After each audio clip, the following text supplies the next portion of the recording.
এই শ্রমিকদের এই দুহাত এবং শ্রমিকদের এই নিঃস্বার্থ শ্রম আজকের বাংলাদেশের কোন মানুষ অস্বীকার করতে পারে না।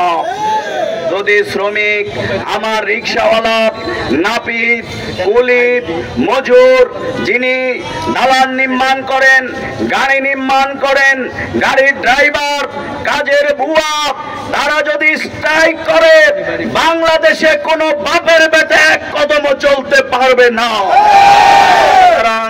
সেই শ্রমিকদের থেকে যারা চাঁদাবাজি করেন আমরা মনে করি তারা সবচেয়ে বড় কুলাঙ্গার।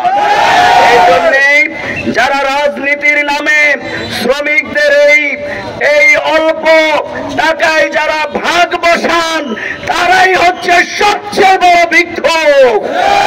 এই রাজনীতি ভিক্ষাবৃত্তির নামে চাঁদাবাজির বিরুদ্ধে যারাই ট্রাক থামিয়ে বিভিন্ন পরিচয়ে টাকা তোলেন, আমি আজকে বলে গেলাম তারা প্রশাসনের রাজনীতিবিদ যেই নামেই হোক তাদের হাতকে ভেঙে দিতে হবে।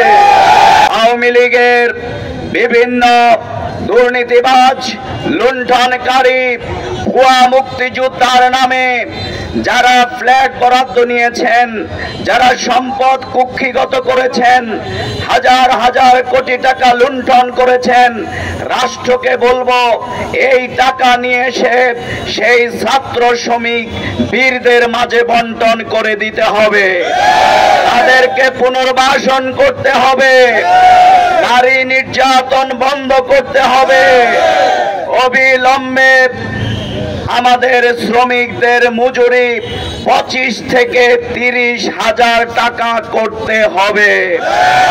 বাংলাদেশ জামাত ইসলামী এদেশের জনগণের সমর্থন নিয়ে আমরা যদি ক্ষমতায় আসি তাহলে শ্রমিকদের এই মজুরি আমরা বাস্তবায়ন করব ইনশাআল্লাহ। এবং শুধু তাই নয়, বাংলাদেশের শ্রমিকরা আজকে বিদেশে যাচ্ছে প্রতিনিয়ত, তারা নদী পাড়ি দিতে গিয়ে জীবন হারাচ্ছে, তারা নির্যাতিত হচ্ছে, আমাদের মা বোনেরা শ্রমিক হিসাবে গিয়ে ইজ্জত হারাচ্ছে।